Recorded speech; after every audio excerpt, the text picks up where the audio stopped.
Okay, so let's look at some more examples of solving expressions that have fractions in it. So if we take this example, so if we take, for example, x over 2, so we have x over 2 plus x over 3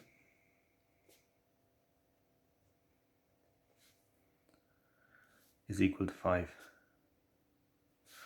And we can turn 5 into a fraction by putting it over 1, like so. So again, we look at the denominators. So we have 2, 3, and 1, and we find the lowest common multiple. So lowest common multiple. So if we take the multiples of 2, for example, so the multiples of 2, the multiple of 3, and the multiples of 1. So the multiples of 2 are 2, 4, 6, 8, 10, 12, and so on, so on. If we take the multiples of 3, they're 3, 6, 9, 12, 15, 18, and then the multiples of 1 are 1, 2, 3, 4, 5, 6, 7. Now, we identify the lowest common multiple. That's what LCM stands for. So if we look at these three, the lowest common multiple that's common to all of these three series of multiples is the number 6. Like so. So the next thing, what we want to do is, we want to try and get rid of these fractions. So what we have to do is, we multiply each of these terms by the identified lowest common multiple, which is 6. So I'm going to multiply this by 6. So we just put it in a bracket like that. That means we're multiplying this by 6. We multiply this by 6, like so, and we multiply this by 6, like so. What we can do then is, this allows us to get rid of the fraction. So all we have to do is divide this into this, divide this into this, and divide this into this. So if we take 2, for example,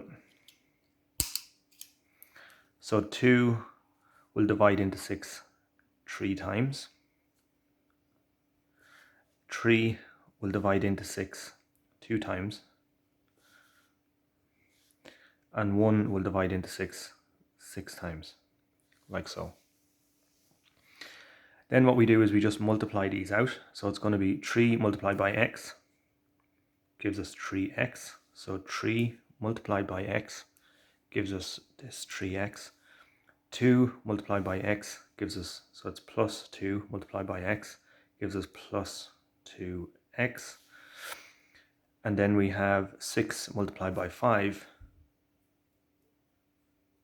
gives us 30. So that's equal to 30. Like so. So then the next piece, what we need to do is we need to collect up these like terms. They're like terms because both of them have the variable x in it. So we can add them up. So 3x plus 2x, that gives us 5x, is equal to 30. Like so. So now what we want to do is we want to get x on its own. So when 5x is, when it's written like that, it means 5 multiplied by x. So what we do is we think of some multiplication. What's the opposite of multiplication? It's division. So we know that we have to divide this term by something in order to be able to cancel out this 5.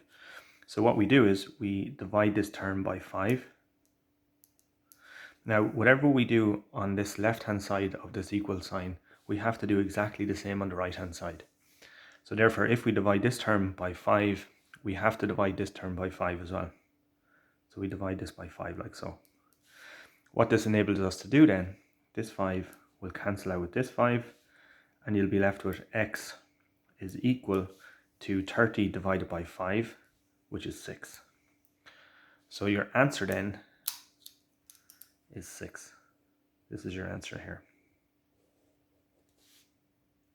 So hopefully that makes sense.